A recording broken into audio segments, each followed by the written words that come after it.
Adzannya jam berapa? Adzan jam berapa? Adzan jam 10 atau 15 menit. Oh, itu berapa? 15 menit. Siap.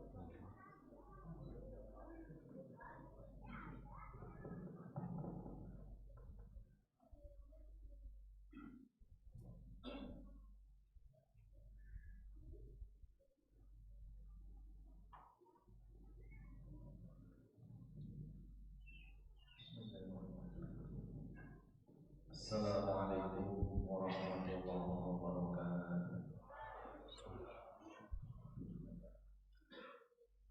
Alhamdulillah, wassalatu wassalamu ala rasulillah wa ala alihi wa sahbihi wa man wala la hawla wa la quwwata illa billah. Jemaah yang dimuliakan Allah, Bapak Ibu sekalian, ikhwan dan akhwat, semoga Allah Subhanahu wa taala senantiasa memberikan keberkahan, taufik dan hidayahnya kepada kita semua. Alhamdulillah, pada kesempatan sore hari ini dengan izin Allah Subhanahu wa taala kita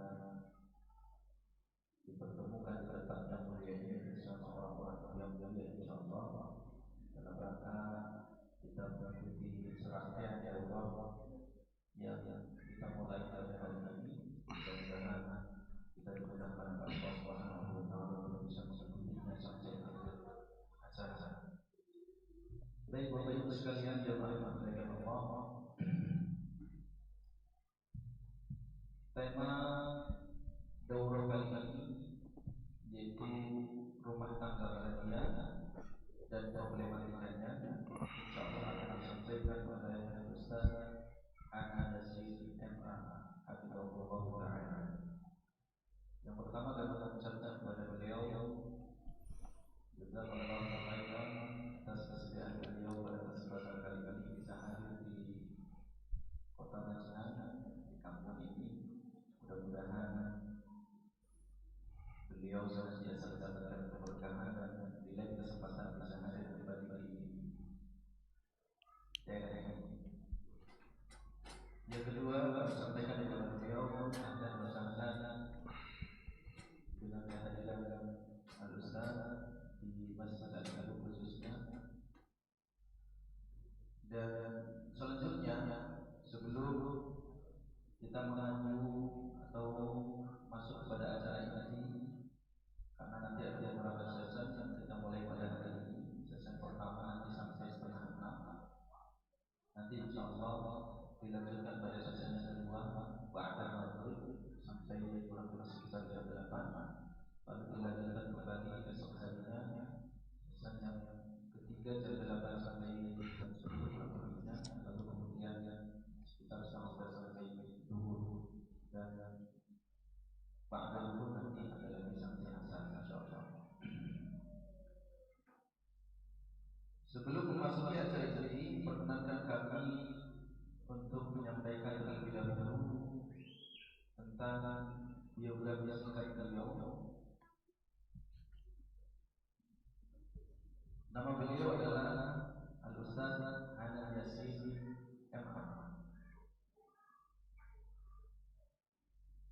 Riwayat beliau lahir di Cilacap sama ini. Kalau tanggal lahirnya belum dapat ditemukan. Gak apa-apa ya. Gak apa-apa. Kalau masih bujang saya harus minta kayaknya. Beliau sudah bujang. Beliau asli Cilacap, lahir di Cilacap, dan beliau pendidikan beliau TK Al-Irsyad 01, lalu melanjutkan pendidikan di SD Sejarah 02, SMP Negeri 1 Cilacap, lalu tahun 1999 sampai 2000 melanjutkan pendidikan di SMA Negeri 1 Cilacap. Tahun 2000 sampai 2004 beliau melanjutkan pendidikan ke jenjang seterata yaitu di Universitas Gadjah Mada Jakarta. Dan beliau tidak berhenti. Semangat beliau untuk menuntut ilmu masih terus dilanjutkan dengan melanjutkan pendidikan di luar negeri, yaitu di Darul Hadis Yaman.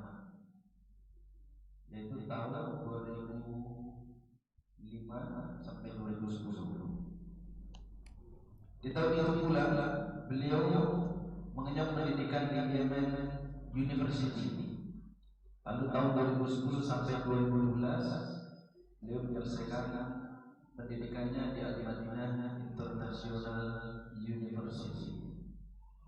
Tentunya dengan melihat rekam pendidikan beliau, masya Allah, keilmuannya sangat luar biasa, dan ini tentunya sangat kita tunggu untuk berbagi ilmu, berbagi kebaikan dengan kita semuanya, tentunya berbagi pengalaman juga, dan insya Allah nanti akan disampaikan dengan tema khusus yaitu rumah tangga dan problematikanya. Selanjutnya kami himbau kepada jemaah sekalian, Bapak Ibu sekalian, supaya acara ini berjalan dengan lancar. Tentunya kami berharap pertama keikhlasan dari jemaah sekalian untuk mengikuti daurah ini. Yang kedua, tatkala daurah berlangsung, kami himbau untuk tidak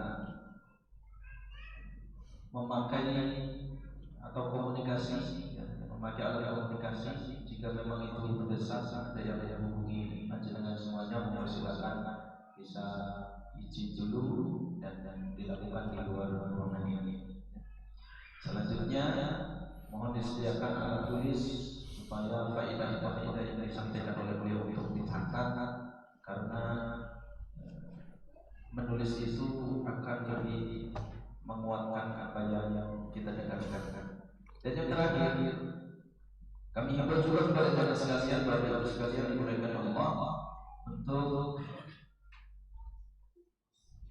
menjaga kebersihan masjid, karena mungkin ada sisa-sisa snack ataupun minuman, mohon untuk dibuang di tempat salah yang sudah disediakan. Demikian dari kami. Mudah-mudahan kita dimudahkan oleh Allah Subhanahu wa taala untuk bisa mengikuti daurah ini dari awal sampai akhir, dan kita diberi banyak faedah dari Allah Subhanahu wa taala, banyak ilmu pada kesempatan kali ini. Untuk selanjutnya waktu dan tempat persilakan kepada beliau Ustaz dan Istri Abdullah Taala. Bismillahirrahmanirrahim. Assalamualaikum warahmatullahi wabarakatuh. Alhamdulillahi rabbil alamin. Alhamdulillahilladzi hadana li hada wa ma kunna ya muqallibal qulub tsabbit qulubana ala dinik, ya musarrifal qulub sarrif qulubana ala ta'atik. Rabbana la tuzigh qulubana ba'da idh hadaitana wa hab lana min ladunka rahmah innaka antal wahhab. Rabbana atina fid dunya hasanah wa fil akhirati hasanah wa qina adzaban nar. Wa sallallahu wa sallim wa barik ala nabiyyina Muhammadin wa ala alihi wa ashabihi ajma'in walhamdulillahi rabbil alamin. Segala puji syukur kita panjatkan kepada Allah Jalla fil Ula, Rabbul Alamin, yang mengatur alam semesta beserta dengan seisinya, yang dalam kesempatan hari ini kita masih diberikan kemudahan, masih diberikan kesempatan untuk menambah ilmu kita. Kita meminta kepada Allah Subhanahu wa taala ilmu yang bermanfaat. Rabbi zidni ilma. Ya Allah, tambahkanlah kepada kami ilmu yang bermanfaat. Mintalah kepada Allah Subhanahu wa taala agar ilmu ini akan mengantarkan jalan kita menuju ke dalam surganya Allah Tabaraka wa taala. Banyaklah minta kepada Allah Subhanahu wa taala semoga dengan ilmu ini kita akan dipersatukan kembali oleh Allah Tabaraka wa taala bersama dengan anak kita, istri kita yang kita cintai di dunia ini. Kemudian salawat beriring salam kita haturkan kepada uswatun hasanah kita Nabi Muhammad sallallahu alaihi wasallam, sebagaimana salawat dan salam kita haturkan kepada segenap orang-orang yang mengikuti jalan beliau sallallahu alaihi wasallam hingga akhir zaman nanti.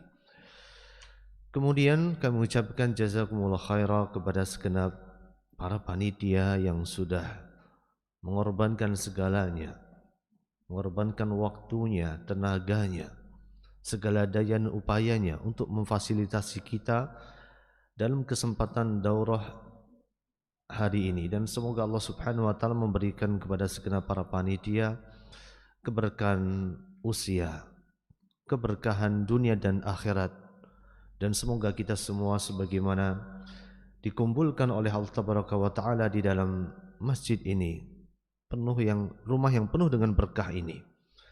Semoga suatu hari kelak kita akan dikumpulkan kembali di dalam surga Firdaus yang tertinggi di sisinya. Amin ya rabbal alamin.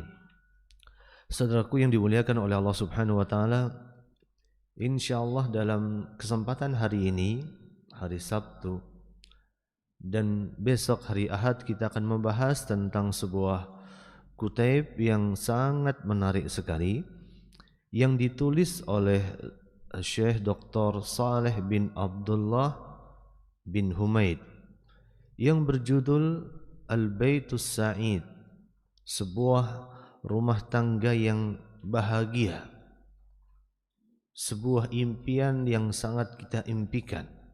Baitus Sa'id wa khilaf zaujaini, dan juga problematika yang terjadi di tengah pasangan suami istri. Nah, ini adalah sebuah pembahasan cukup menarik, mengingat setiap kita yang sudah menikah, kita sadar bahwa pernikahan kita adalah pernikahan yang ingin kita pertahankan di dunia, dan dengan itu semoga Allah Subhanahu wa taala menyatukan kita kembali di alam akhirat kelak, di sebuah alam keabadian. Akan tetapi ternyata untuk bisa mempertahankan mahligai rumah tangga, biduk rumah tangga, tidak mudah. Butuh perjuangan, butuh pengorbanan, dan satu yang pasti, butuh ilmu. Kita bisa bayangkan ketika kita membahas kitab-kitab fikih, misalnya fikih salat yang kita kerjakan maksimal 5 menit, kita bahas fikihnya. Kemudian saat kita mau Idul Adha, kita belajar fikih tentang kurban. Saat kita mau umrah, kita belajar fikih umrah. Saat mau haji, kita belajar fikih haji. Saat mau bayar zakat, kita belajar fikih zakat. Tapi mungkin banyak di antara kita yang lalai, yang lupa bahwa kehidupan rumah tangga kita juga harus dilandasi dengan ilmu. Padahal kita menjalani kehidupan rumah tangga ini tidak semenit 2 menit, tidak sejam 2 jam, tidak sehari 2 hari, tidak sepekan 2 pekan, tidak sebulan 2 bulan, tidak setahun 2 tahun. Kita jalaninya dalam hitungan belasan tahun. Kita menjalaninya dalam hitungan puluhan tahun. Sampai-sampai ada yang merayakan pernikahan, ulang tahun pernikahan yang ke-50 misalnya. Artinya 50 tahun mereka hidup bersama. Jadi ini ibadah yang sangat panjang. Tetapi banyak di antara kita yang lalai, gak mempelajari, tidak mendalami, dan tidak memfokuskan perhatian kita bagaimana caranya untuk mempertahankan rumah tangga kita di atas sebuah keberkahan dari Allah Tabaraka wa Ta'ala. Semuanya butuh ilmu. Orang mau salat butuh ilmu, orang mau zakat butuh ilmu, termasuk orang mau menikah butuh ilmu. Fa'lam annahu la ilaha illallah wastaghfir li dambik. Fa'lam, ilmuilah, ketahuilah, annahu la ilaha illallah, tiada Tuhan yang berhak disembah kecuali Allah, wastaghfir li dambik. Fa'lam, ilmuilah, sebuah fi'il amr, sebuah perintah didahulukan atas sebuah ibadah, yaitu istighfar.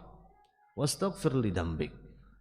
Jadi segala sesuatu itu harus pakai ilmu. Orang istighfar saja harus pakai ilmu. Orang zikir saja harus pakai ilmu, lalu bagaimana orang mau menikah?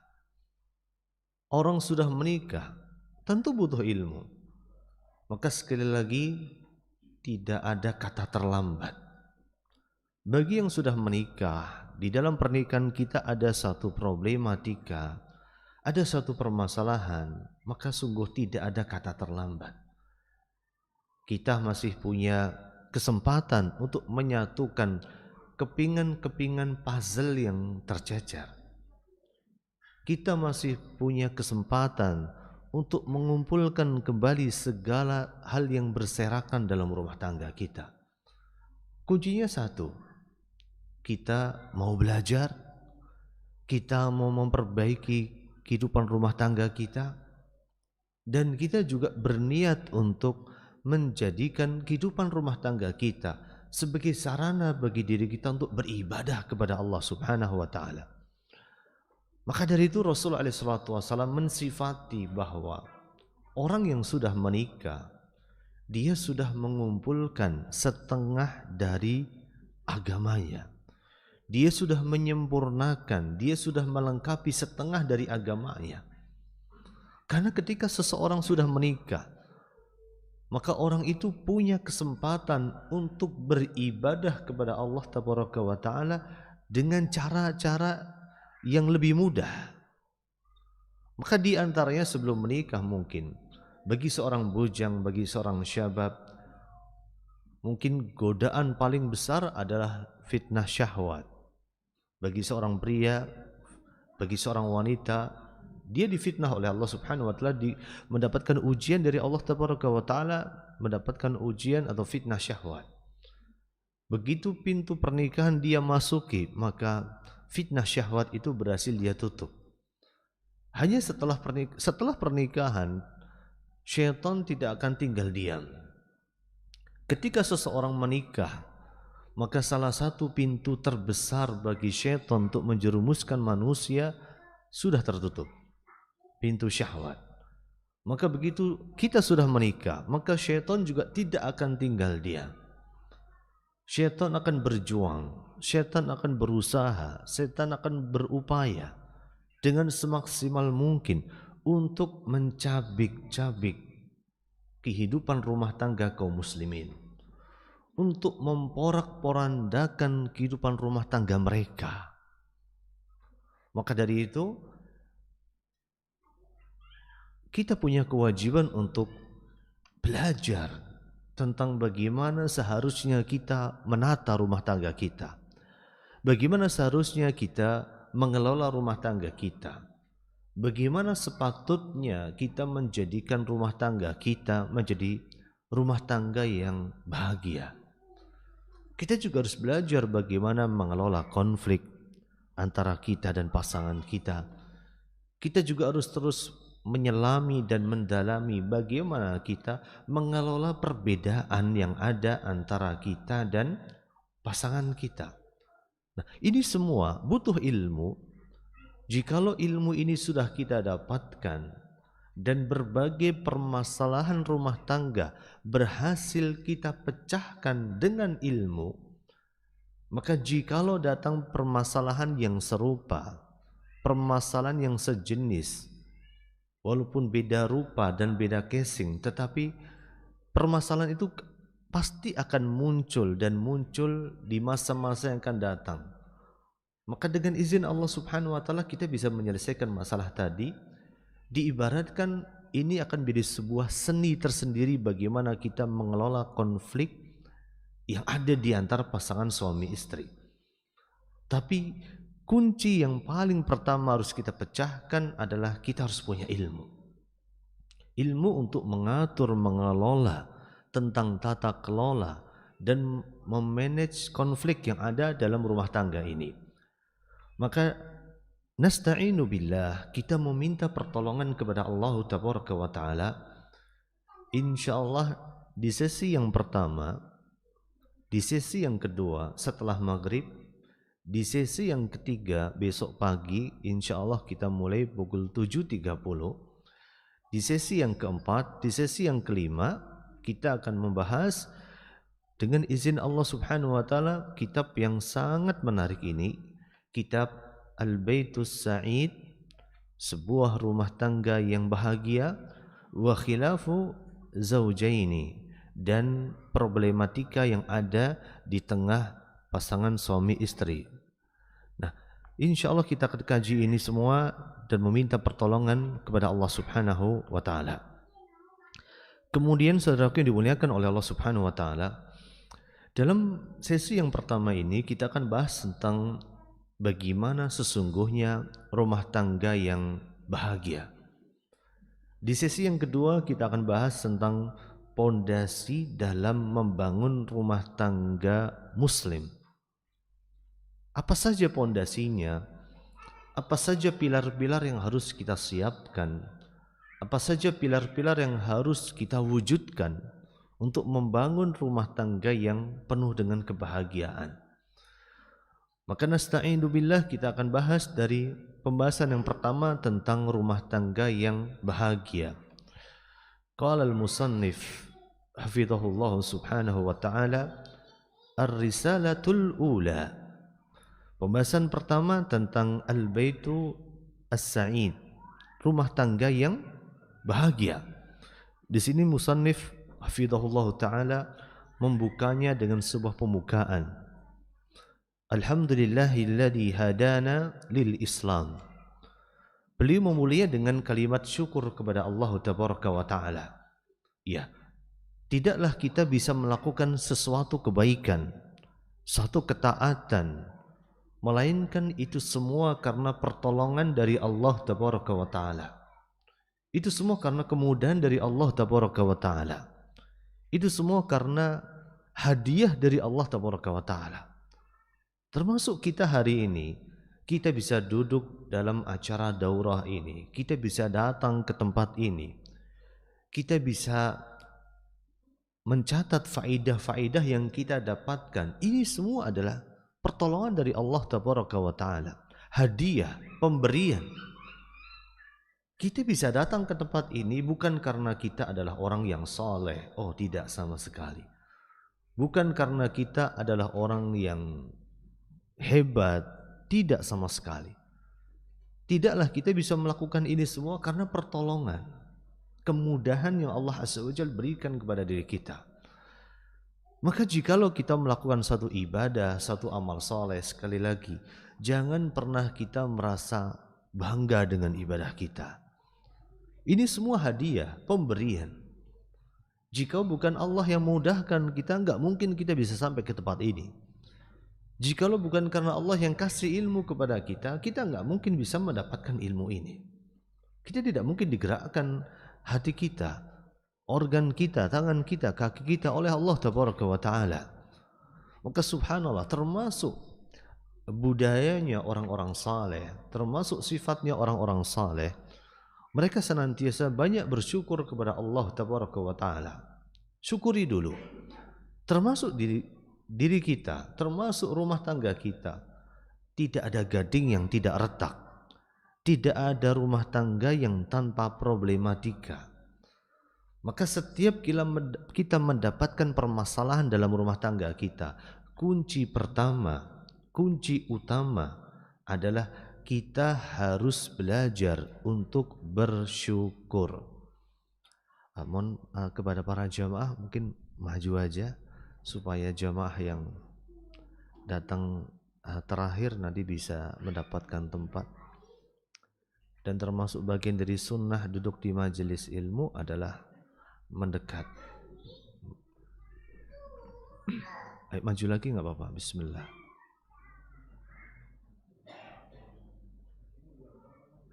Nggak apa-apa, di tengah juga nggak apa-apa. Di tengah nggak apa-apa.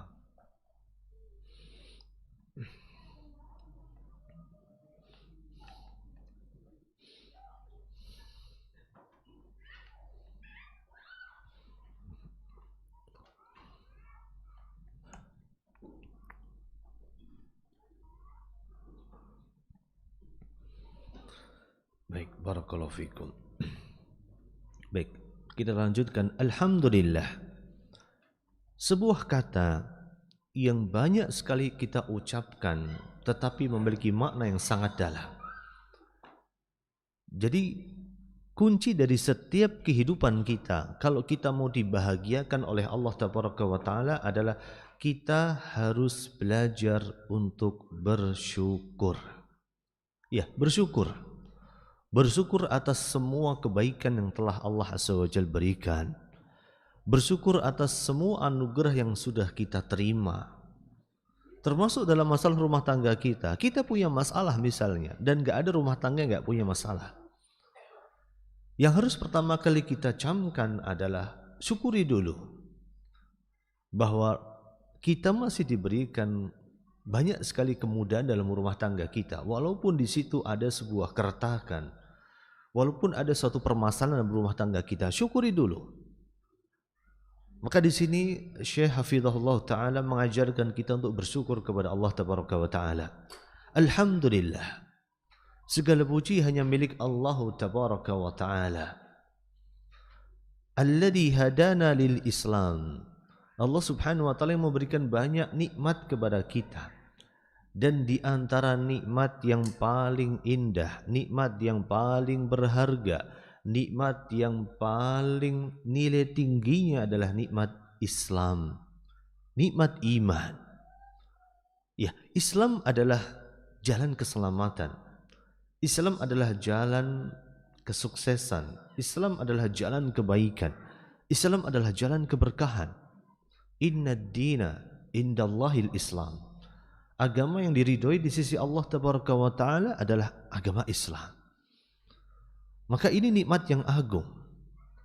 Serumit apapun masalah kita, entah masalah rumah tangga, entah masalah ekonomi, entah masalah kehidupan kita, sosial kita, kehidupan kita dengan orang tua kita, percayalah, masalah-masalah itu tidak akan ada artinya di mata kita jikalau kita masih diberikan nikmat yang agung, yaitu nikmat Islam. Jadi bersyukurlah kepada Allah Subhanahu wa Ta'ala bahwa ketika Allah memberikan ujian kepada kita, dan ujian itu bukan pada agama kita, bukan pada akidah kita. Percayalah bahwa manusia hidup di dunia itu tidak ada yang baik-baik saja. Setiap dari kita sibuk dengan masalah kita masing-masing. Setiap kita sibuk dengan masalah kita, dan setiap kita lelah dengan masalah kita. Di dalam surat Al-Balad Allah Subhanahu wa Ta'ala menyebutkan, laqad khalaqnal insana fi kabad. Allah Subhanahu wa Ta'ala menciptakan manusia di dalam sebuah kelelahan. Kita semua lelah, kita semua capek. Orang yang ke masjid ya capek, orang yang bermaksiat juga capek. Kita semua mengalami kelelahan. Maka sekarang pertanyaannya, kita mau lelahnya gimana? Lelahnya lillah atau lelahnya li ghairillah? Itu dua pilihan yang harus kita pilih. Jadi setiap dari kita pasti punya masalah. Maka bersyukurlah ketika masalah kita, ujian yang Allah timpakan kepada kita, bukan ujian pada akidah kita, bukan ujian pada agama kita. Betapa banyak orang-orang yang dia mendapatkan banyak nikmat di dunia ini, nikmat harta, nikmat tahta, nikmat wanita, tetapi dia tidak diberikan nikmat agama, tidak diberikan hidayah oleh Allah Subhanahu wa Ta'ala. Betapa banyak orang yang sudah diberikan nikmat Islam, tetapi dia berada pada pemikiran-pemikiran yang menyimpang. Jadi subhanallah, di sini muallif hafizallahu taala mengingatkan kita akan sebuah nikmat yang agung, yaitu di antara nikmat Islam. Alhamdulillahilladzi hadana lil Islam. Segala puji bagi Allah Tabaraka wa Ta'ala yang telah memberikan kepada kita nikmat hidayah kepada Islam.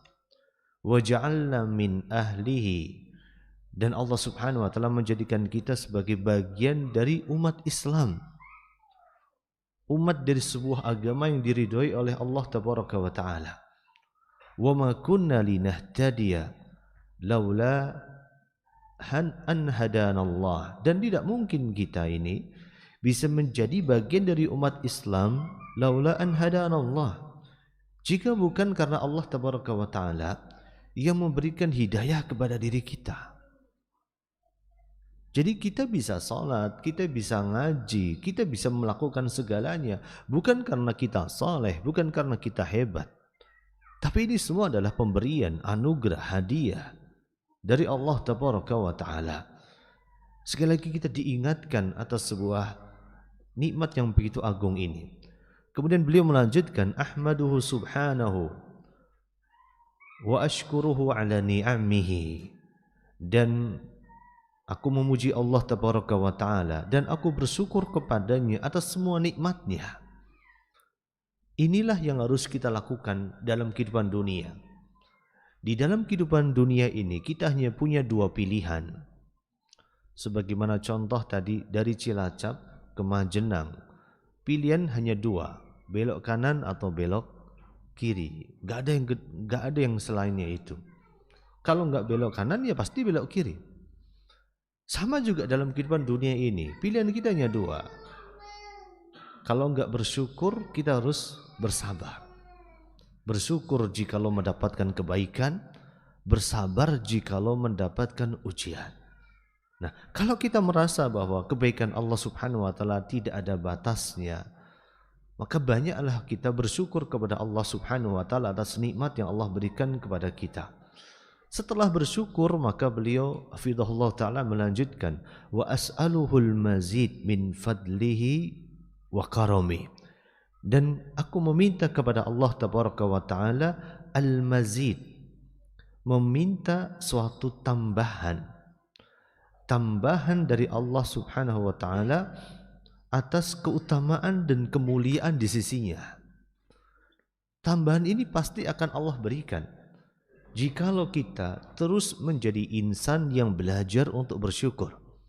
Syaratnya syukuri dulu, maka Allah Azza wa Jalla pasti akan tambahkan.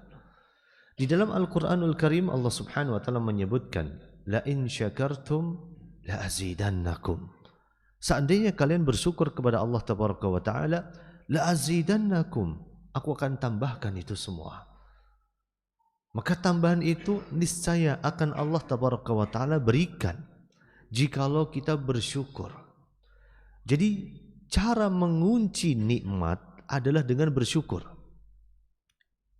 Cara mempertahankan nikmat dengan cara bersyukur. Jadi cara mengunci nikmat itu bukan dengan cara kita misalnya punya mobil bagus, punya mobil mewah, kemudian kita pasang pengaman, kita pasang GPS tracker, kita pasang ini, kita pasang itu dan sebagainya. Memang betul kita harus ikhtiar. Tetapi cara terbaik untuk mengunci nikmat itu adalah bersyukur kepada Allah Subhanahu wa Ta'ala. Maka di sini muallif hafizahullah ta'ala menyebutkan wa as'aluhu al-mazida min fadlihi wa karami. Dan aku meminta kepada Allah Tabaraka wa Ta'ala tambahan darinya atas setiap keutamaan dan kemuliaan yang diberikan kepadaku. Kemudian wa asyhadu an la ilaha illallah wahdahu la syarikalah. Dan aku bersaksi bahwa tiada Tuhan yang berhak disembah kecuali Allah Tabaraka wa Ta'ala. Sebuah persaksian bahwa kita sebagai seorang hamba yang lemah membutuhkan pertolongan dari Allah Tabaraka wa Ta'ala. Wa asyhadu anna Muhammadan abduhu wa rasuluh. Dan aku juga bersaksi bahwa Muhammad adalah seorang hamba dan Rasulnya sallallahu alaihi wasallam. Sebuah persaksian bahwa kita adalah umat Nabi Muhammad alaihi salatu wassalam. Kita adalah umat beliau sallallahu alaihi wasallam yang mengharapkan syafaat beliau sallallahu alaihi wasallam di hari kiamat kelak. Kita adalah umat beliau yang berusaha untuk mentaati dan menjalani semua perintah-perintah beliau. Sampai Rasul alaihi salatu wasallam memberikan sebuah jaminan surga bagi orang-orang yang mau mengikuti jalan beliau sallallahu alaihi wasallam. Beliau pernah mengatakan kullu ummati yadkhulunal jannah. Setiap umatku pasti akan masuk surga. Illa man aba, kecuali orang yang enggan. Maka para sahabat bertanya, wa may ya'ba ya Rasulullah? Siapakah orang yang enggan ya Rasulullah? Maka beliau sallallahu alaihi wasallam menjawab, man ata'ani dakhalal jannah. Barang siapa mentaatiku dan mengikuti tuntunanku, dia pasti masuk surga. Wa man asani, dan barang siapa yang bermaksiat kepadaku, maka dia dikatakan sebagai orang yang enggan masuk ke dalam surga. Allahu Akbar. Maka dari itu kita senantiasa berjuang untuk menjadi umat Nabi Muhammad SAW yang hakiki, yang sebenarnya, yang sejati. Dan ini adalah bagian dari syahadat kita. Rukun yang kedua dari syahadat kita, kita bersyahadat, bersaksi bahwa Nabi Muhammad SAW adalah seorang hambanya Allah, dan dengan hambanya itu maka seorang abdun la yu'bad, seorang hamba yang tidak layak untuk disembah. Wa rasulun la yu'sa, dan seorang rasul yang tidak layak untuk dimaksiati, kata Syekhul Islam Ibnu Taimiyah. Jadi subhanallah, sebuah persaksian dan pengakuan yang harus senantiasa kita tanamkan dalam diri kita tentang hakikat diri kita di hadapan Allah Tabaraka wa Ta'ala. Hakikat diri kita di hadapan Rasulullah SAW. Kita adalah seorang hamba di mata Allah, dan kita adalah seorang pengikut di mata Rasulullah SAW. Wa arsalahu bil huda wa dinil haq. Rasulullah yang diutus oleh Allah Subhanahu wa Ta'ala dengan sebuah hidayah, dengan sebuah petunjuk, wa dinil haq, dan dengan sebuah agama yang penuh dengan kebenaran. Kemudian beliau menyebutkan basyira wa nadhira, dan Rasulullah itu diutus sebagai basyira, pembawa kabar gembira. Kabar gembira bagi orang-orang yang mau mentaati Allah dan Rasulnya. Wa nadhira, dan sebagai pengingat atas sebuah ancaman yang Allah Subhanahu wa Ta'ala berikan kepada orang-orang yang ingkar, kepada para pendusta, kepada para orang-orang yang tidak mau mengikuti jalan beliau sallallahu alaihi wasallam. Da'a ilal haqqi wa huda ilal khair. Dan Rasulullah SAW juga sebagai penyeru kebenaran dan pemberi petunjuk kepada kebaikan. Sallallahu wasallim wa barik alaihi.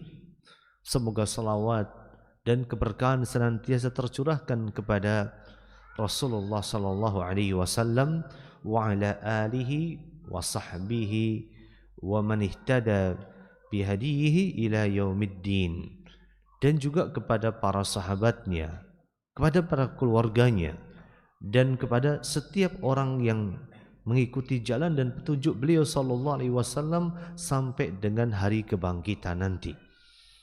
Kemudian beliau hafizahullah ta'ala melanjutkan dengan nasihatnya, amma ba'd, fattaqullah ayyuhal muslimun, wahai kaum muslimin, bertakwalah kepada Allah Tabaraka wa Ta'ala. Ini nasihat yang sangat berharga. Memulai risalah ini setelah pembukaan dengan sebuah nasihat takwa. Karena takwa ini adalah nasihat yang telah Allah Azza wa Jalla nasihatkan kepada seluruh manusia. Di dalam Al-Quranul Karim Allah Subhanahu wa Ta'ala menyebutkan, walaqad wassayna alladhina utul kitaba min qablikum wa iyyakum anittaqullah. Dan sudah kami wasiatkan kepada ahli kitab sebelum kalian, orang-orang Yahudi, orang-orang Nasrani, wa iyyakum, dan juga kepada kalian wahai kaum muslimin, anittaqullah, bertakwalah kepada Allah Subhanahu wa Ta'ala. Ya, takwa, satu kalimat yang akan menyelamatkan kehidupan kita. Satu kalimat yang akan merubah kebaikan di dalam perjalanan hidup kita, takwa. Menjalankan perintah Allah atas dasar ilmu dan mengharapkan pahala dari Allah Tabaraka wa Ta'ala, itu takwa. Menjauhkan larangan-larangan Allah Subhanahu wa Ta'ala atas dasar ilmu, karena kita takut dengan azab yang Allah Subhanahu wa Ta'ala ancamkan kepada kita. At-taqwa adalah an ta'mala bi ta'atillah ala nurin minallah tarju thawaballah wa anta tatruka ma'siyatallah ala nurim minallah takhafa iqaballah. Itu adalah takwa. Takwa yang sesungguhnya harus kita pegang di dalam setiap sendi kehidupan kita, di dalam setiap tarikan nafas kita. Kalimat takwa yang senantiasa diingat-ingat dan digaungkan dalam setiap khutbah Jumat. Dan tidak sah khutbah Jumat yang disampaikan kalau wasiat takwa sampai lupa untuk disampaikan. Saking pentingnya wasiat ini. Saking pentingnya nasihat ini juga Allah Tabaraka wa Ta'ala mengulang-ulang. Dari zaman terdahulu, dari Nabi terdahulu sampai Nabi akhir zaman. Nabi Muhammad sallallahu alaihi wasallam, beliau Allah Azza wa Jalla senantiasa mengulang-ulang nasihat ini. Walaqad wassayna alladziina utul kitaba min qablikum wa iyyakum. Dan juga kepada kalian, anittaqullah, bertakwalah kepada Allah Tabaraka wa Ta'ala. Jadi tidak salah kalau pertama kali kalau kita mau memperbaiki kehidupan kita, termasuk diantaranya kita sedang bahas tentang fikih rumah tangga. Kalau rumah tangga kita sedang ada masalah, sedang ada problematika, kunci pertama yang menjadi pintu dan jalan keluar atas masalah kita adalah takwa. Kalau kita mau belajar juga sama. Kita datang ke majelis taklim, ke pengajian, ke taman-taman surga. Kalau kita ingin mendapatkan ilmu yang bermanfaat, kunci pertama adalah takwa. Ini kunci yang harus pertama kita pegang erat dengan gigi geraham kita. Di dalam Al-Quranul Karim Allah Tabaraka wa Ta'ala menyebutkan fattaqullah wattaqullaha wa yu'allimukumullah. Bertakwalah kepada Allah Tabaraka wa Ta'ala dan Allah Subhanahu wa Ta'ala akan memberikan ilmu kepada kalian. Jadi kalau kalian ingin agar Allah Tabaraka wa Ta'ala memberikan ilmu kepada kalian, kunci pertama bertakwa. Jadikan setiap aktivitas kita, setiap derap langkah kita, setiap tarikan nafas kita, setiap denyut nadi kita penuh dengan ruh ketakwaan kepada Allah Tabaraka wa Ta'ala. Ini yang harus kita lakukan. Kalau kita mau diperbaiki semua kehidupan kita, pengen diperbaiki ekonomi kita, takwa kuncinya. Pengen selesai semua masalah kita, takwa kuncinya. Pengen kelar dari setiap kerumitan kehidupan, takwa kuncinya. Betul mungkin kita harus mengambil sebab. Ya, ambil sebab. Tetapi pengambilan sebab tanpa diiringi dengan takwa, nol besar. Diibaratkan perkalian. Sesuatu yang tanpa takwa diibaratkan sebuah perkalian yang dikalikan dengan angka 0. Sebesar apapun angkanya, 1000 kali 0 berapa kira-kira? 0. 100.000 kali 0? 0. Jadi takwa adalah kuncinya. Takwa faktor pengali. Jadi bertakwalah kepada Allah Subhanahu wa Ta'ala. Fattaqullah ayyuhal muslimun. Bertakwalah wahai orang-orang yang beriman. Wa'azzimu amra rabbikum. Dan agungkanlah perintah Rabb kalian. Allah Subhanahu wa Ta'ala memberikan kepada kita perintah-perintah. Maka jaga perintah itu dengan cara agungkan perintah itu, jalankan. Bagaimana cara kita menjalankannya? Fattaqullaha mastata'tum. Bertakwalah kepada Allah sesuai dengan kemampuan kalian. La yukallifullahu nafsan illa wus'aha. Allah Subhanahu wa Ta'ala tidak pernah membebani seseorang kecuali dengan beban yang mampu untuk dia jalankan. Ini yang harus kita lakukan. Wa'addimu amra rabbikum wahfadu dinakum wa amanatakum. Dan jagalah agama kalian dan jagalah juga amanah-amanah yang ada di pundak kalian. Jaga agama. Kalau ingin kelar masalah kalian, selain bertakwa, jalankan perintah Allah Tabaraka wa Ta'ala. Wasta'inu bis-sabri was-salah. Mintalah tolong kepada Allah Tabaraka wa Ta'ala dengan sabar kalian. dengan salat kalian. Wa innaha lakabiratun illa 'alal khashi'in. Dan sabar dan salat itu sesuatu yang berat kecuali bagi orang-orang yang khusyuk salatnya. Banyak sekali masalah-masalah kehidupan yang bisa kita selesaikan dengan ketaatan kita, dengan salat kita. Serumit apapun, seruwet apapun, jadikan jalan keluar atas masalah kita dengan ketaatan kita. Sebagaimana Rasulullah SAW pernah mengatakan kepada sahabat yang mulia, "Ya Bilal, arihna bis salah." Wahai Bilal, yuk kita istirahatkan jasad ini. Kita mencari kerohatan dengan salat. Ya, seorang muslim mencari ketenangan, mencari kebahagiaan, mencari jalan keluar dengan salat, dengan ketaatan. Bukan dengan bermaksiat, bukan juga dengan piknik misalnya. Banyak di antara kita kalau lagi gabut, kita pasti dibilang kurang piknik ente misalnya. Bukannya kurang piknik, kita kurang takwa aja kepada Allah Subhanahu wa taala. Banyak orang pada piknik, banyak orang pada healing, banyak orang pada traveling. Apakah gabutnya hilang? Apakah masalahnya kelar? Oh enggak juga ternyata. Ternyata punya masalah, dia memutuskan untuk piknik, healing dan traveling. Caranya bagaimana? Pinjam uang. Caranya pakai pay later. Kan sekarang banyak ya, di semua platform aplikasi ada yang namanya pay later. Ketoknya keren, canggih, milenial. Intinya apa? Ngutang. Ya ngutang. Subhanallah. Semiskin itukah Anda sehingga semua harus ngutang? Sampai makan saja, misalnya makan di restoran yang bonafit, gesek kartu kredit. Kartu kredit kan intinya utang. Semiskin itukah Anda sampai Anda makan saja pakai ngutang? Allahu Akbar. Maka dari itulah banyak sekali zaman sekarang kita harus membayar mahal gaya hidup yang kita jalani. Nas'allallahu salama. Maka jalan keluar, solusi atas beragam masalah kita adalah berpegang dengan perintah-perintah Allah Subhanahu wa taala. Wahfadu dinakum, dan jaga agama kalian. Serumit apapun masalah Anda, seberat apapun masalah kita, jagalah agama kita. Jangan jual agama kita.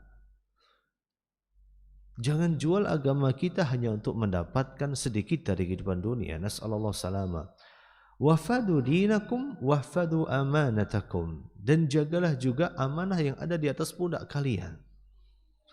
Di antara amanah itu adalah amanah istri yang Allah Azza wa Jalla anugerahkan kepada kita. Di antara amanah itu adalah amanah anak-anak kita. Harus kita jaga, bertakwalah kepada Allah Subhanahu wa taala. Wa qumu bimas'uliyatikum, dan jalankanlah mas'uliyah, tunaikanlah tanggung jawab kalian. Banyak sekali masalah rumah tangga yang terjadi dalam kehidupan kita disebabkan karena salah satu dari kita tidak melakukan kewajiban yang Allah wajibkan atas diri mereka. Lalai. Banyak sekali masalah rumah tangga kita yang terjadi, misalnya kita merasa anak kita bermasalah, anak-anak yang alay.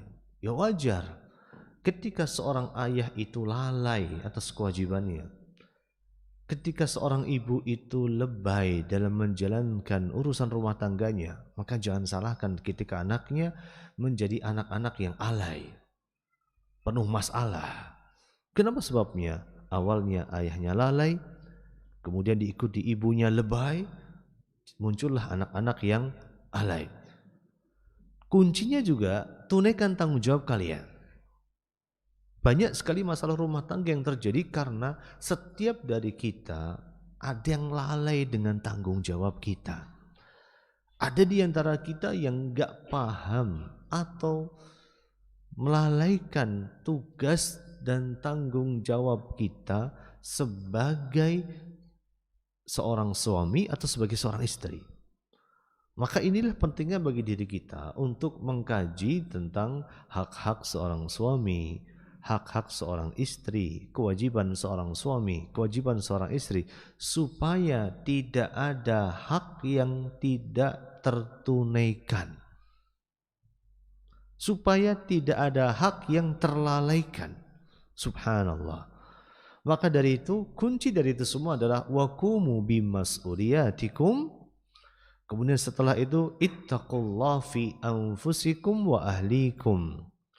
Bertakwalah kepada Allah Subhanahu wa taala pada diri kalian dan bertakwalah kepada Allah Subhanahu wa taala pada keluarga kalian. Terutama ini PR buat kita sebagai seorang pria. Di satu sisi Allah Subhanahu wa taala menyebutkan ar-rijalu qawwamuna 'ala nisa. Para pria adalah pemimpin bagi kaum wanita. Kullukum ra'in wa kullukum mas'ulun an ra'iyatihi. Setiap dari kalian akan diminta pertanggungjawaban atas tanggung jawab yang ada di atas pundak kalian. Maka bertakwalah kepada Allah Subhanahu wa taala atas keluarga kalian, atas istri kalian, atas anak-anak kalian. Kemudian wa aslihu data bainikum, dan juga damaikanlah perselisihan yang terjadi di antara kalian. Ini harus kita lakukan. Sebuah nasihat yang sangat berharga sekali dari beliau di awal dari risalah ini.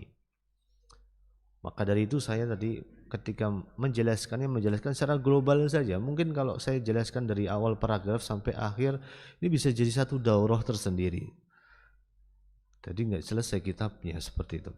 Jadi bismillahirrahmanirrahim, kita bahas secara singkat-singkat saja. Kemudian beliau hafidhahullah ta'ala menyebutkan fakathirun minan nas yatlubus sa'adah. Banyak sekali manusia yang mencari kebahagiaan. Ya jelas, setiap dari manusia ingin bahagia. Tetapi banyak di antara kita yang salah dalam mendefinisikan kalimat bahagia. Banyak di antara kita yang salah dalam mencari jalan kebahagiaan. Ini yang terjadi. Satu kata yang dicari oleh semua manusia, bahagia. Orang barat bilang happy. Orang Arab bilang sa'id. Orang Indonesia bilang seneng. Orang Banyumas bilangnya gimana? Bunga. Satu kata yang dicari oleh seluruh manusia. Tetapi sayangnya, jalan untuk mencari satu kata itu tidak diketahui oleh seluruh manusia. Namun sayangnya, jalan untuk mencapai satu kata itu tidak bisa didefinisikan dengan baik oleh semua manusia. Maka dari itu ada jalan-jalan kebahagiaan yang ditempuh oleh orang di luar sana dengan cara-cara yang salah. Ada yang ke karaoke, ada yang ke tempat pijet, ada yang ke tempat spa, nas'alallah salamah, ada yang ke tempat maksiat, dan ada yang lainnya. Satu kata, mereka ingin bahagia. Tetapi banyak di antara kita yang belum menemukan jalan-jalan bahagia itu. Maka betul kata Syekh di sini, fakathirun minan nas yatlubus sa'adah.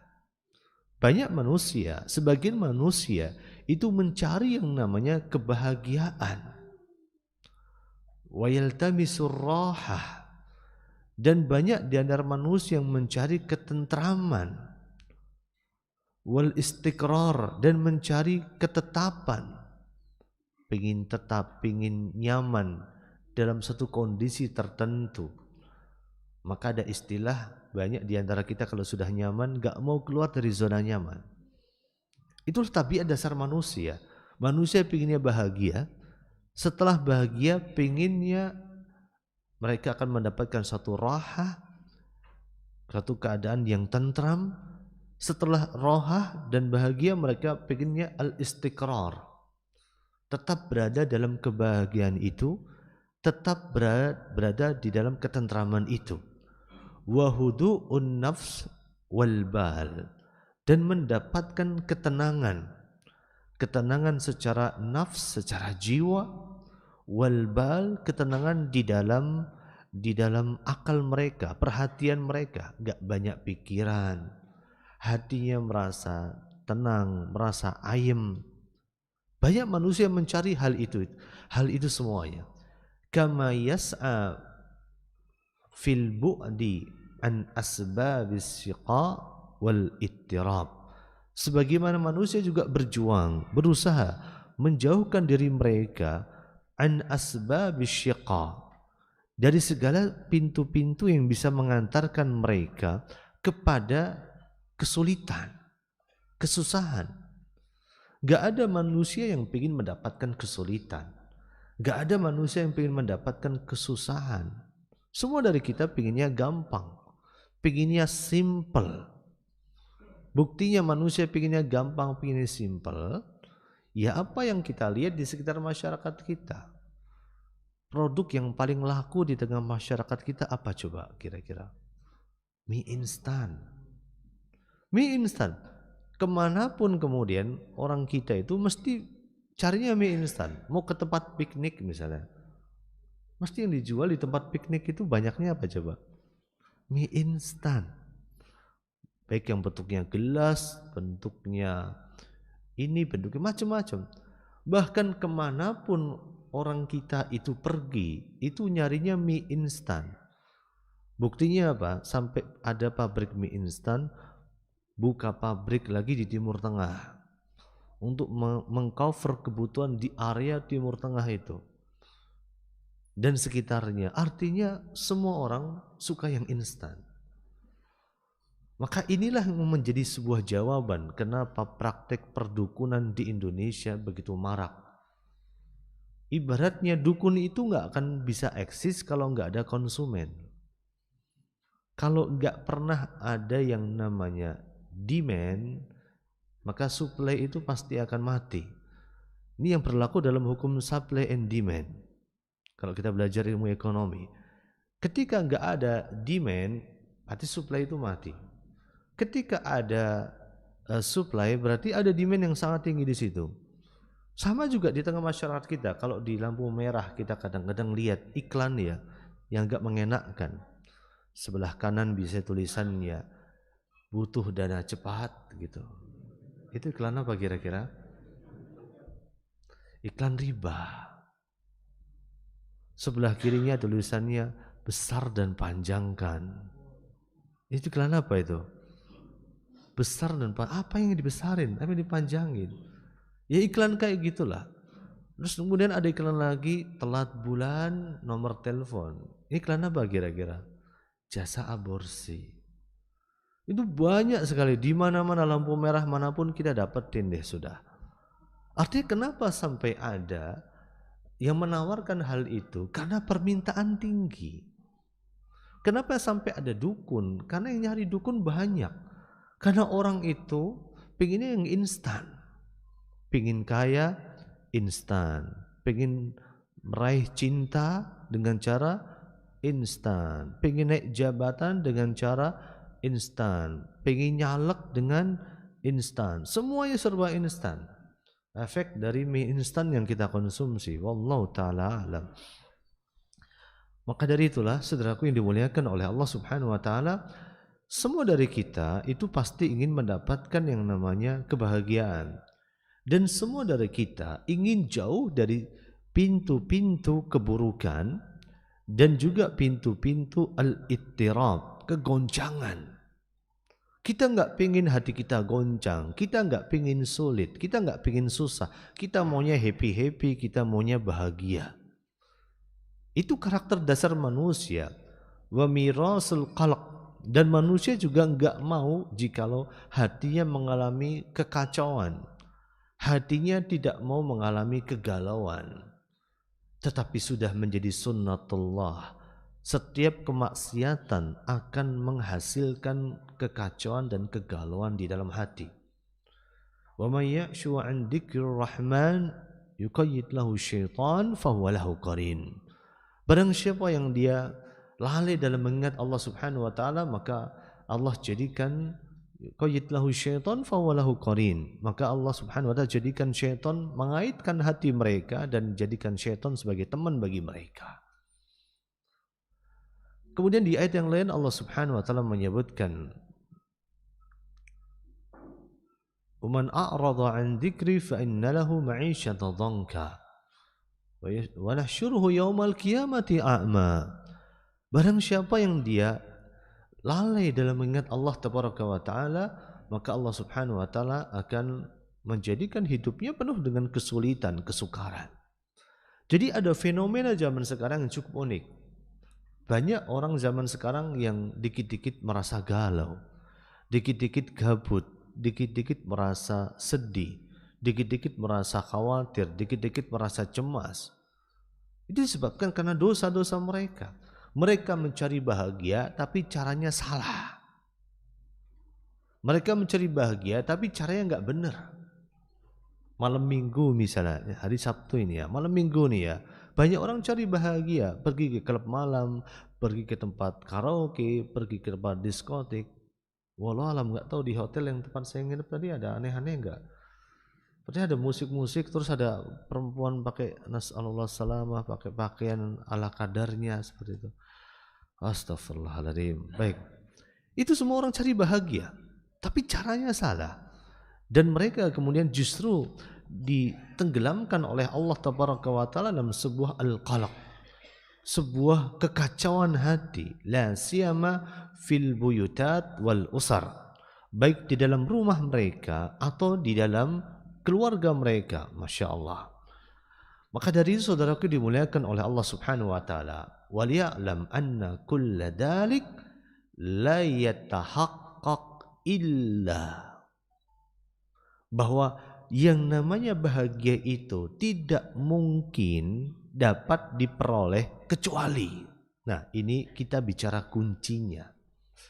Kunci menjadi orang paling bahagia, kunci menjadi orang yang paling happy, kunci menjadi orang yang paling beruntung, la yatahaqqaq illa, pertama adalah bil imani billah wahdah, dengan iman kepada Allah Subhanahu wa taala. Ini kunci bahagia yang pertama. Seseorang ketika beriman kepada Allah Tabaraka wa taala, otomatis beriman dengan rukun-rukun iman yang harus dia imani. Iman kepada malaikat, iman kepada kitab yang Allah turunkan, iman kepada para nabi dan para rasul yang Allah utus, iman kepada hari kebangkitan. Nah, ketika seseorang beriman kepada Allah, beriman kepada hari kebangkitan, kita percaya, kita yakin bahwa tidak ada kebaikan yang akan terlewatkan. Tidak ada kebaikan yang tersia-siakan, sebagaimana tidak ada keburukan yang terlewatkan. Semua akan dimintai pertanggungjawaban oleh Allah Tabaraka wa Ta'ala. Cukuplah satu kata itu yang akan menghentikan kita dari segala bentuk kemaksiatan, keburukan diri kita. Cukuplah satu kata itu yang mendorong kita untuk terus beramal soleh, berbuat baik, dan terus menjadi orang baik. Jadi ketahuilah bahwa la yatahaqqaq illa bil imani billah wahda. Kita bisa menjadi orang yang bahagia kalau kita beriman, bertauhid. Jadi pembahasan tentang iman, pembahasan tentang tauhid haruslah menjadi pembahasan yang mendominasi kajian-kajian kita. Kita butuh dicas imannya, kita butuh dikuatkan pondasi tauhid kita. Karena iman itu dan pondasi tauhid itu akan membantu kita untuk bisa mensikapi setiap fenomena yang melintas di hadapan mata kita. Entah fenomena baik atau fenomena buruk. Akan menguatkan diri kita, akan melanggengkan langkah kita, akan memuluskan segala derap langkah kita. Iman kepada Allah Tabaraka wa Ta'ala la yatahaqqaq illa bil imani billah wahdah wa tawakkal alaihi, dan kita bertawakal kepada Allah Tabaraka wa Ta'ala. mengembalikan seluruh urusan kita kepada Allah, menyandarkan segala sesuatunya kepada Allah Tabaraka wa Ta'ala. Inilah pentingnya bagi diri kita untuk belajar tauhid dan mempelajari akidah. Sampai kapan?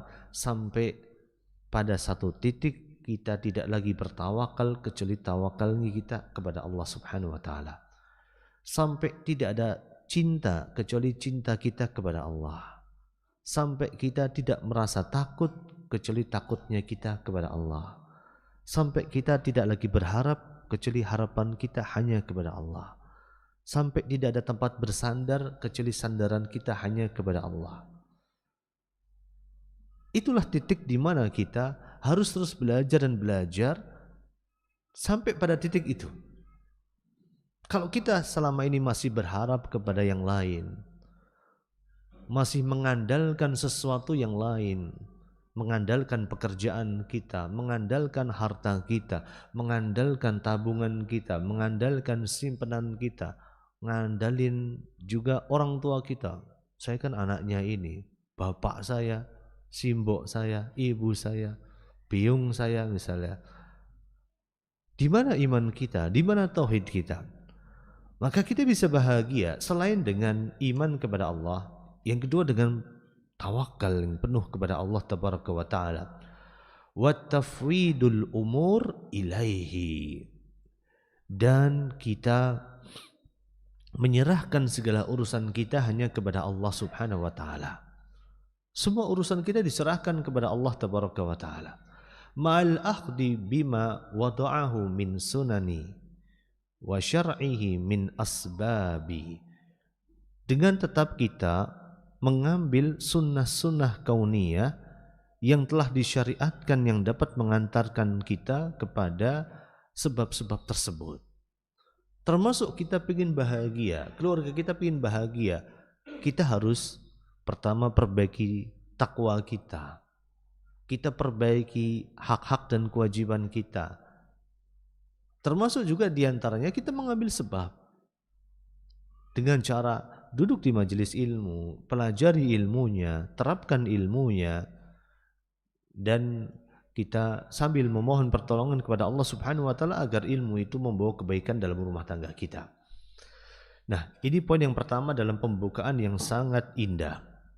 Kemudian yang kedua, muallif hafizahullah ta'ala menyebutkan ahammiyatu bina'ul usrah wal ulfah fi bait zawjiyah, pentingnya membangun rumah tangga dan keterikatan hati di dalamnya. Ya, membangun rumah tangga bukan saja membangun secara fisik, bangun rumah, besarin rumah, beli perabotan, itu betul membangun rumah tangga. Tetapi yang lebih penting dari itu semua adalah membangun cinta, mempertahankan rasa, dan juga menjaga ikatan yang ada di dalamnya. Ini yang lebih penting. Maka dari itu ada satu kata yang sering diucapkan oleh orang tua saya. Biasa orang Jawa. Biasanya kalau lagi bangun kemudian ada tetangga lewat, "Oh Pak, Masya Allah lagi bangun nggih Pak?" "Nggih, lagi bangun tresno," gitu. Lagi bangun cinta. Ya, satu kata yang sering diucapkan oleh bapak ibu saya ketika disapa oleh seseorang, "Lagi bangun nggih Pak?" "Nggih, bangun tresno." Gitu. Allahu Akbar. Satu kata yang sangat simpel, tapi menunjukkan atas sebuah ruh yang ada di dalamnya. Bahwa membangun rumah tangga bukan sekedar membangun fisik saja. Tetapi yang penting dari itu semua membangun ikatan yang ada di dalamnya. Maka di sini Syekh menyebutkan wa inna min a'dham ma yu'athiru fi dalika 'alal fardi wa 'alal jamaah. Sungguh pengaruh yang paling besar dalam hal tersebut bagi pribadi dan masyarakat adalah bina'ul usrah wa istiqamatuhu 'alal haqqi, yaitu membangun rumah tangga dan konsekuensi dalam menjalankan segala hak-hak dalam urusan rumah tangga. Fallah subhanahu wa ta'ala bihikmatihi, Allah subhanahu wa ta'ala dengan hikmahnya ja'alaha al-ma'wal karim alladhi hayya'ahu lil bashar min dzakarin wa untha. Bahwa Allah Subhanahu wa taala dengan hikmahnya, Allah Subhanahu wa taala dengan hikmahnya menjadikan keluarga sebagai tempat kembali yang mulia dalam kehidupan manusia, baik bagi laki-laki maupun bagi perempuan. Jadi keluarga adalah tempat kembali, rumah adalah tempat kembali. Maka dari itu dalam bahasa Inggris dibedakan antara house dengan home. House itu bangunannya, fisiknya. Home itu suasananya. Maka mereka punya istilah home sweet home, bukan house sweet house, tidak. Bayangkan orang kafir saja mengerti hal itu, tahu ilmunya. Bahwa rumah tangga itu bukan sekedar membangun fisik, bukan sekedar seorang suami ngasih uang bulanan sampai situ saja cukup, istrinya mau belanja apa silakan. Enggak. Tapi rumah tangga bagaimana kita menjalankan ketaatan bersama, menjalankan kebaikan bersama, keberkahan bersama, itu yang namanya rumah tangga. Maka dari itu di sini mu'alif menyebutkan wa yastaqirru fihi wa yaskunu ilaihi. Maka dengan itu rumah tangga itu kita akan menetap dan merasa senang di dalamnya. Ini yang disebut dengan home oleh orang-orang barat sana. Banyak di antara kita sibuk ya, sibuk cari duit, sibuk cari cuan, sibuk cari nafkah, tapi kita lupa untuk membangun cinta yang ada dalam rumah tangga. Banyak di antara kita yang rela LDR-an. 3 pekan barengan, 3 pekan pisah. Rela LDR-an hanya untuk mendapatkan segenggam dari kehidupan dunia. Padahal yang namanya rumah tangga itu bukan sekedar orang itu hidup bareng. Bukan sekedar orang itu hidup dalam satu atap yang sama, tetapi lebih dari itu. Maka saudaraku dimuliakan oleh Allah Subhanahu wa taala, maka disinilah pentingnya sebuah rumah tangga, di mana rumah tangga itu tempat kembali manusia di dalam kehidupannya dan orang itu merasa senang di dalamnya. Jadi parameter rumah tangga kita itu beres apa enggak bisa dilihat adalah saat kita merasa nyaman dalam rumah kita. Saat kita merasa senang dalam rumah kita. Tapi menjadi sebuah masalah kalau ada salah satu dari kita, baik suami atau istri, enggak merasa nyaman dalam rumah, pinginnya keluar. Jadi banyak fenomena zaman sekarang, kafe itu menjamur di mana-mana. Orang sukanya hangout di kafe, nongkrong di kafe sampai malam. Itu sebuah parameter sebenarnya. Parameter akan kerusakan yang terjadi dalam rumah tangga kita. Lebih nyaman ngopi di luar daripada ngopi di dalam. Padahal intinya orang ngopi itu apa sih sebenarnya? Bagi kita, ngopi itu bukan apa yang kita minum, dengan siapa kita minum. Ini yang paling penting sebenarnya. Maka saya merasakan waktu terbaik bagi saya dan keluarga adalah saat jalan bareng. Saat pergi bareng, saat bersama-sama bareng. Itu waktu yang terbaik. Kemudian bisa makan bareng. Bukan apa yang kita makan, tapi sama siapa kita makan. Nah, ini sebuah fenomena yang kita dapatkan yang menjadi parameter bahwa semakin banyak masalah dalam rumah tangga di tengah kaum muslimin. Ketika menjamur banyak kafe, menjamur banyak tempat nongkrong, tempat hangout dan sebagainya, merasa mulai manusia zaman sekarang tidak mendapatkan kenyamanan dalam rumahnya. Nas'alullah salama. Maka dari itu Allah Subhanahu wa taala yaqulu jalla jalaluhu taqaddasat asma'uhu. Allah Subhanahu wa taala yang maha suci nama-namanya berfirman di dalam Al-Qur'anul Karim, wa min ayatihi an khalaqa lakum min anfusikum aswaja litaskunu ilaiha.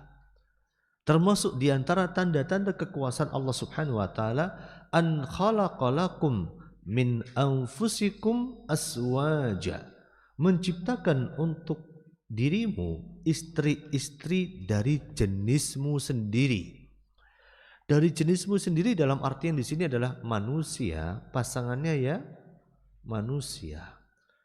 Termasuk juga kita dikumpulkan oleh Allah Tabaraka wa Ta'ala sesuai dengan keadaan dan kondisi kita.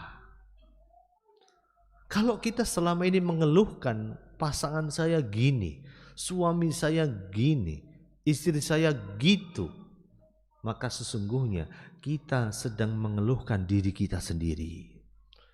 Karena pasangan kita itu adalah cermin bagi diri kita.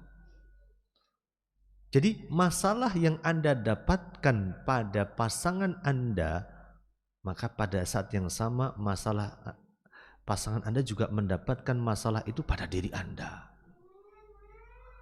Karena tidaklah Allah menyatukan seseorang kecuali orang itu punya kecocokan, punya kesamaan. Sebagai contoh, orang yang biasa di masjid pasti jodohnya orang yang biasa ke masjid. Orang biasanya ke mall pasti jodohnya orang yang biasanya ke mall.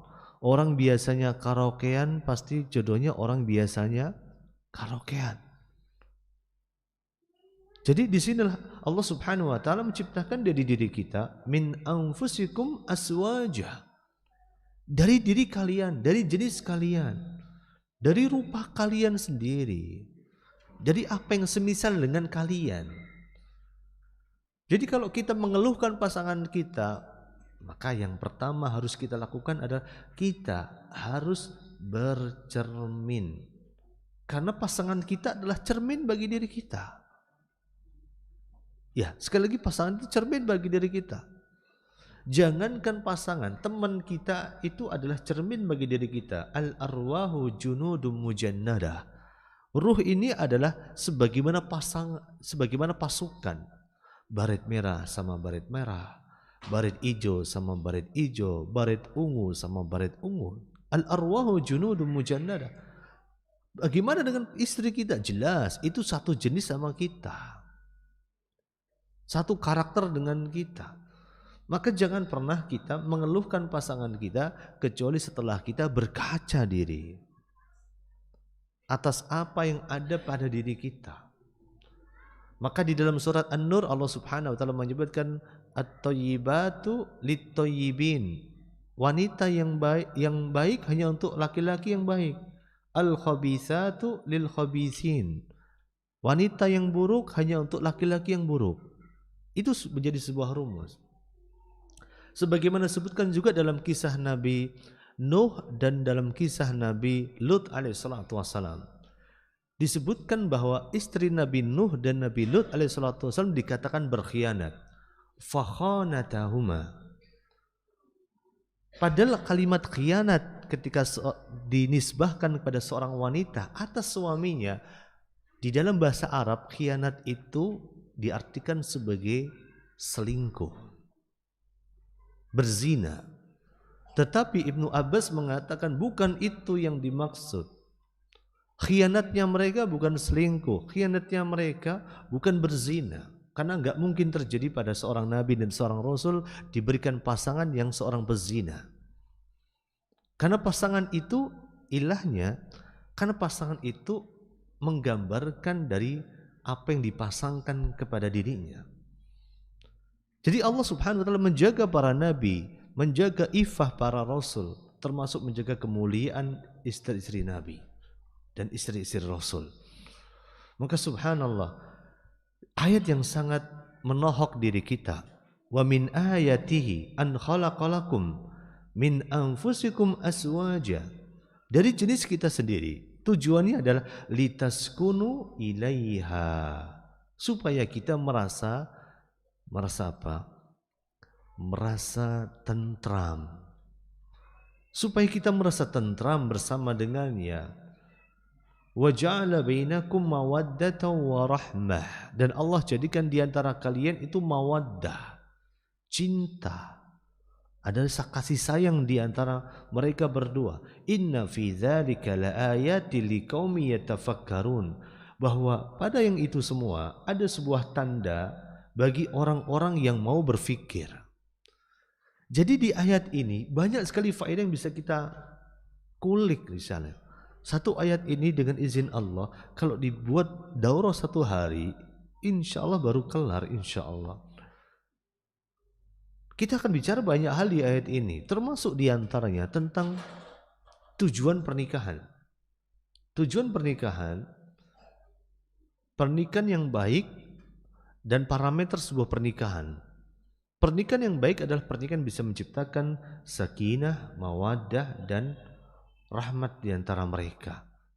Itu parameter yang sangat ampuh dan sangat efektif untuk melihat apakah pernikahan itu beres atau tidak. Inna fi dzalika al-ayati liqaumin yatafakkarun. Pada yang itu semua ada sebuah ayat bagi orang yang mau berfikir. Kemudian Syekh mengatakan hafizallahu taala, semoga Allah menjaganya. Naam, liyaskunu ilaiha. Ya, supaya kalian merasa cenderung, merasa tentram kepadanya. Walam yakul liyaskunu ma'aha. Tidak dikatakan engkau hidup bersamanya, satu ranjang dengannya, satu atap bersamanya, satu piring bersamanya. Tidak, pernikahan bukan bicara sekedar tentang bagaimana membangun sebuah fisik sebuah pernikahan.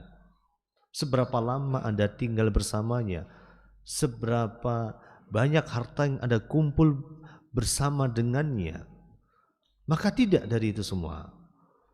Maka dari itulah yang lebih penting adalah supaya kita merasa aman, merasa tenang, merasa tentram sebagai penguat makna istiqrar. Mimma yu'akkidu makna istiqrar fi suluk wal hudu fi syu'ur. Untuk menguatkan makna istiqrar dalam perilaku, perasaan tenang dan terwujudnya kedamaian dan ketenangan dalam kehidupan rumah tangga kita. Maka setiap pasangan akan saling menemukan ketenangan dari pasangannya ketika gundah gulana, dan akan mendapatkan muka yang manis ketika merasakan mendapatkan kesempitan. Itulah pasangan yang melandasi kehidupan rumah tangga dengan ilmu. Kemudian yang lebih penting dari itu semua adalah inna asasa alaqatil zawjiyah. Sesungguhnya pondasi dari keterikatan suami istri adalah as-suhbah wal iktiran, kebersamaan dan saling mendampingi. Al-qa'iman 'alal wuddi wal uns wat ta'aluf, yang didasari kepada kebersamaan, kasih sayang dan saling mengasihi. Nah, ini adalah asas. Sebuah rumah tangga harus didasari oleh sebuah kebersamaan yang dilandasi dengan kasih sayang dan saling mengasihi satu sama lain. Kalau dalam sebuah rumah tangga gak ada rasa kasih sayang, maka pertanyaannya apa yang mau dipertahankan dari rumah tangga itu? Inilah keterikatan. Inna hadhil alaqah amikah. Sebuah keterikatan yang sangat kokoh tanpa batas waktu, seperti hubungan antara seseorang dengan dirinya. Itulah pernikahan yang tidak dijalankan sehari 2 hari, sebulan 2 bulan, semalam 2 malam, setahun 2 tahun, tetapi dengan batas yang sangat panjang. Sebagaimana Allah Subhanahu wa taala menyebutkan hunna libasul lakum wa antum libasul lahun. Kaum wanita pakaian bagi kaum pria dan kaum pria pakaian bagi kaum wanita. Saling menutupi aib satu sama lain, saling menyayangi, saling berlembut antara yang satu dengan yang lainnya. Itulah pasangan suami istri. Ibaratnya libas, pakaian. Kalau kita nggak pakai baju, aurat kita kan kelihatan semua. Kekurangan kita akan nampak semua. Istri kita, pasangan kita ibaratnya baju kita, yang menutupi kekurangan kita, menutupi aib kita. Allahu Akbar. Maka dari itu, inilah sebuah ikatan, yang ikatan ini sebagai sebuah persiapan. Persiapan untuk mendidik anak-anak kita, mengawal pertumbuhan anak-anak kita, dan menjadikan anak-anak kita menjadi anak-anak dan hamba-hamba Allah yang bertakwa. Maka subhanallah, keadaan yang manakah yang lebih suci, lagi mulia daripada suasana keluarga yang mulia seperti ini. Keluarga yang dilandasi dengan sebuah sakinah, mawaddah, warahmah. Keluarga yang dilandasi dengan rasa kasih sayang di antara mereka. Keluarga yang menjadikan antara pasangan suami dan istri sebagai sarana bagi diri mereka untuk mendekatkan diri mereka kepada Allah Subhanahu wa taala. Alhamdulillah, sesi yang pertama sudah kita selesaikan. Insyaallah setelah salat maghrib kita akan bahas tentang da'aim bina al-usrah muslimah, yaitu pondasi dalam membangun rumah tangga kaum muslimin, dan ini akan kita bahas setelah salat maghrib sampai isya, dan akan kita lanjutkan jika belum selesai sampai dengan selesai insyaallah. Baik, kita lanjutkan dengan sesi tanya jawab. Silahkan jika ada yang akan ditanyakan terkait dengan apa yang sudah kami sampaikan. Barakallahu fikum.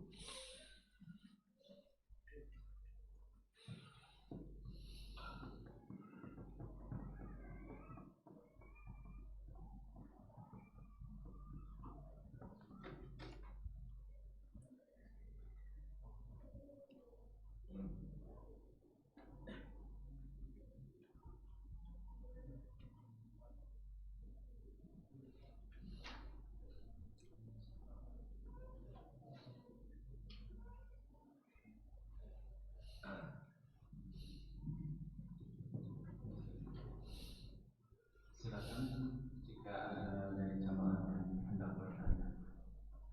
Mungkin untuk sesi selanjutnya, sesi tanya jawab nanti disampaikan lewat tulisan. Silakan, mungkin kalau potong semacam ini, kira-kira mau nanya apa ya?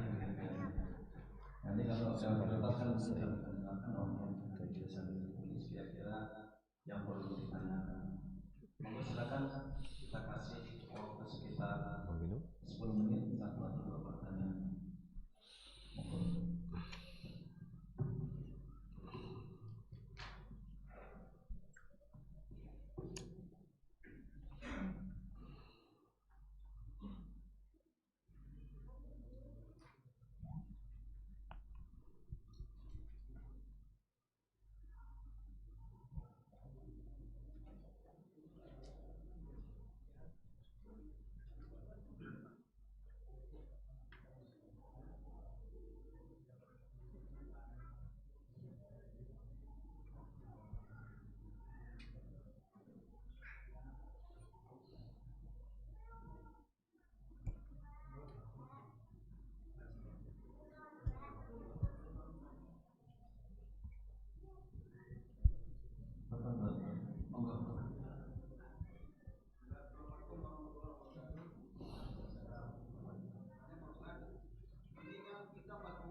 Ya, baik.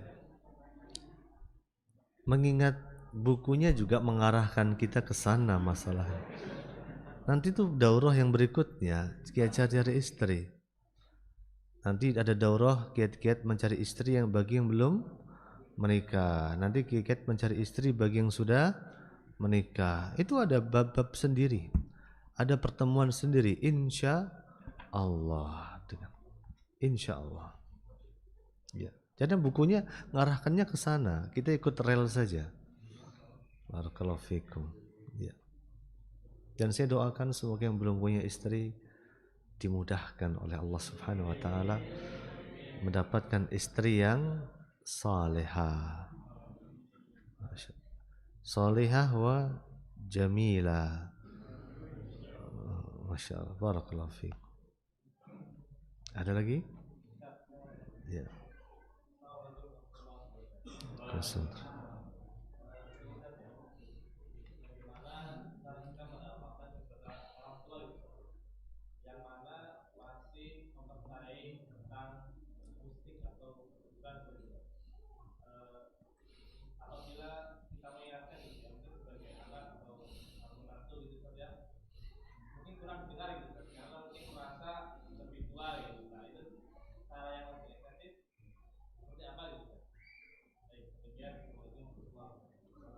Baik, Waalaikumsalam warahmatullahi wabarakatuh. Banyak di antara kita ketika mendakwai orang yang lebih di atas kita, lebih tua, lebih berilmu, kita banyak yang lebih fokus dengan dakwah bil lisan. Ada satu dakwah yang selama ini kita tinggalkan, yaitu dakwah bil hal. Dakwah dengan perbuatan kita, dakwah dengan tingkah laku kita, dakwah dengan apa yang selama ini kita lakukan dan kita ucapkan, dan ini lebih mengena. Sebagaimana yang pernah kita ambil sebuah pelajaran penting dalam kisah Nabi Muhammad SAW saat berdakwah ke kota Taif. Nabi Muhammad SAW ketika beliau di tahun ke-10 kenabian mengalami sebuah peristiwa yang sangat dahsyat yang mengguncang hati beliau.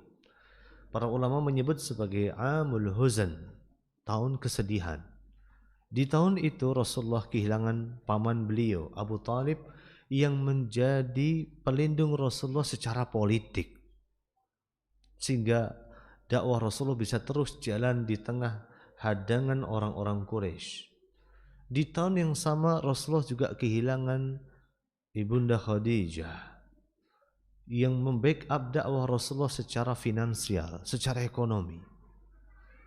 Nah, di tengah ujian tersebut Rasulullah akhirnya memutuskan untuk pergi ke kota Taif dengan harapan bahwa di sana Rasulullah bisa berdakwah dan mendapatkan penerimaan di sana. Yang terjadi Rasul diusir. Rasul nggak diterima di sana. Kita bisa bayangkan, Rasulullah saja dakwahnya ditolak, apalagi kita. Kita itu siapa sih? Kita lebih berhak untuk ditolak. Karena Rasulullah sudah baik akhlaknya, bahkan mendapatkan julukan Al-Amin. Ditolak bukan karena kepribadiannya. Selama ini kita lupakan. Ad-da'watu bilhal. Berdakwah dengan tingkah laku kita, dengan gerak-gerik kita. Kembali kepada tadi, Rasulullah ditolak dakwahnya sampai pada satu saat Rasulullah beristirahat di sebuah perkebunan anggur milik dua orang bangsawan yang ada di kota Taif. Maka kedua bangsawan tadi memerintahkan kepada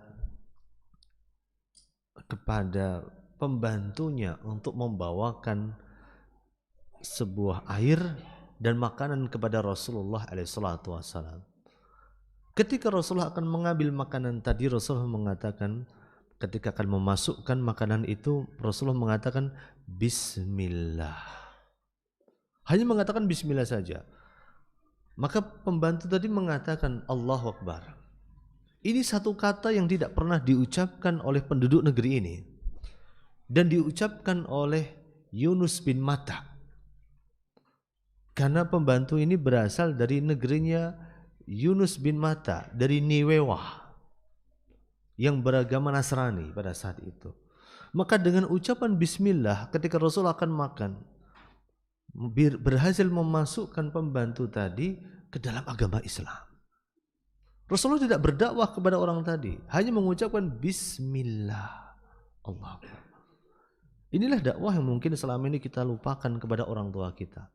Kita maunya dakwah sama orang tua kita, tapi kita nggak pernah ngasih uang bulanan sama orang tua kita. Ya enggak? Masih enggak? Masih. Kita maunya dakwain orang tua kita, tapi kita nggak pernah ngajak orang tua kita makan di luar, jalan-jalan di luar, nggak bisa kita senengin hati orang tua kita. Maka sungguh dakwah itu terintegrasi satu sama lain. Dan dakwah yang paling efektif, terutama dakwah kepada orang yang ada di atas kita, adalah dakwatu bilhal. Dakwah dengan sebuah sikap kita, perilaku kita, tingkah laku kita, tindak tanduk kita. Semoga Allah berikan taufik kepada kita semua. Barakallahu fiik. Ya, silakan.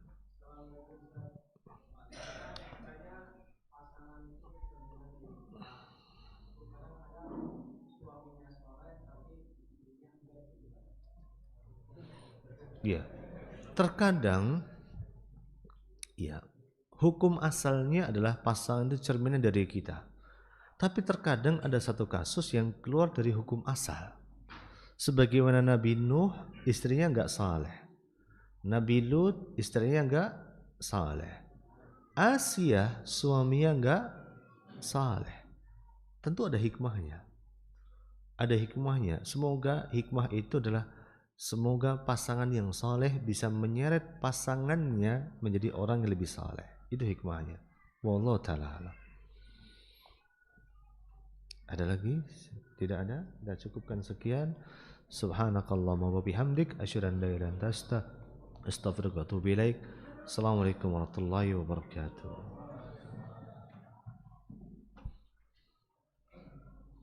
Terima kasih kami sampaikan kepada Ustaz yang telah menyampaikan materi pada sesi yang pertama ini. Untuk selanjutnya kita rehat sebentar untuk menyanyikan salat maghrib.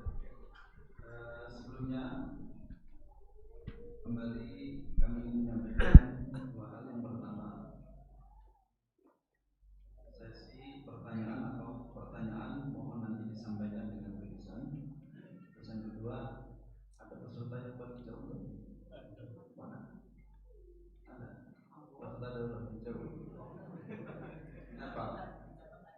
Ya. Jadi yang paling jauh diinformasikan bahwa BKM menyediakan penginapan.